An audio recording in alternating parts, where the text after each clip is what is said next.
कायेन वाचा मनसेन्द्रियैर्वा बुद्ध्यात्मना वा प्रकृते स्वभावात् करोमि यद्यत् सकलं परस्मै नारायणायेति समर्पयामि. With my body, my speech, my mind or my sense organs, through my intellect, my sense of self or my natural tendencies, whatever actions I perform, all of it is towards the Supreme Being. By saying Narayanaya, I submit my offering. Om Namo Narayanaya. Matiriha gunasakta bandhakritteshvasakta tvamritakriduparundhe bhakti yogastu saktim mahadanugamalabhya bhaktirevatra sadhya kapilatanuritittvam devahutyainyagadihe. The mind which is interested in the gunas causes entanglement, and when free from it, causes immortality.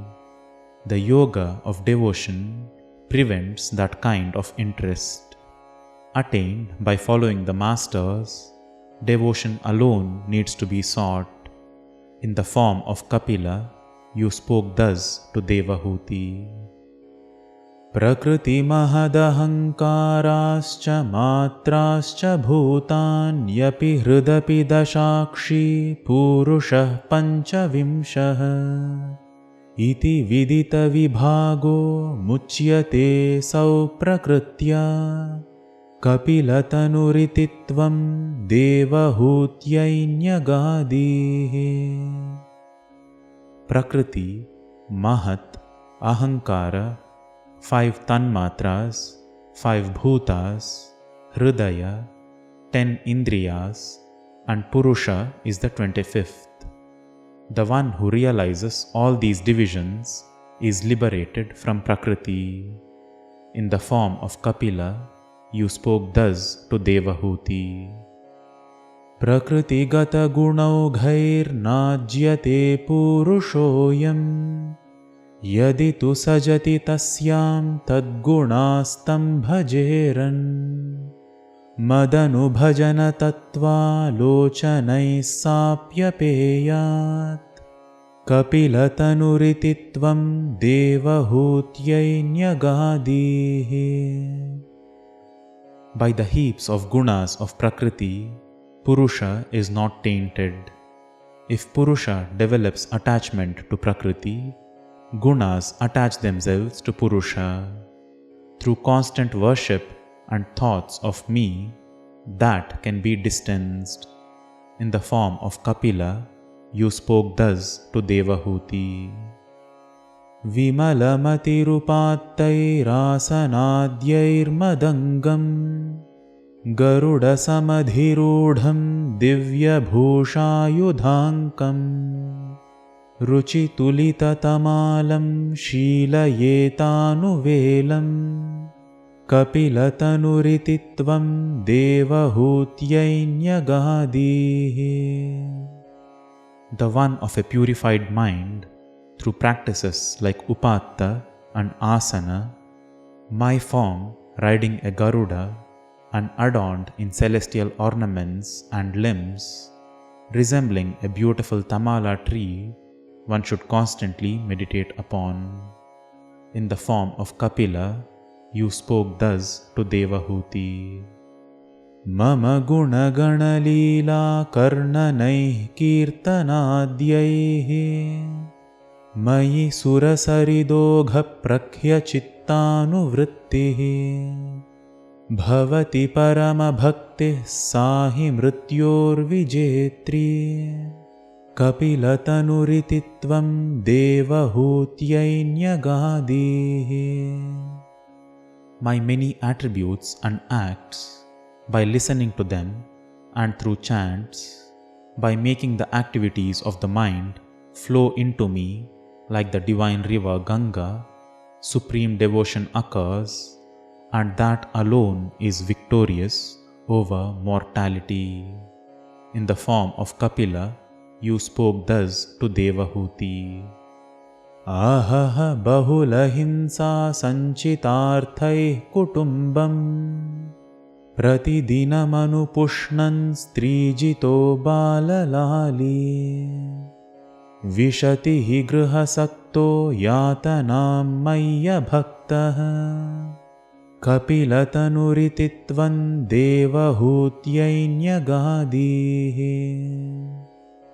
Alas, through many cruel means, gathering wealth, and one's family, feeding it every day, won over by one's wife, and tending to one's children, the one interested in householdery does attain to sufferings when not devoted to me.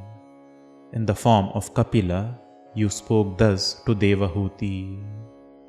Yuvati jathara khinno jata bodhopyakande prasavagalita bodhah pidayollanghya balyam punarapi bata muhyatyeva tarunyakale kapila tanurititvam devahutyainyagadihi.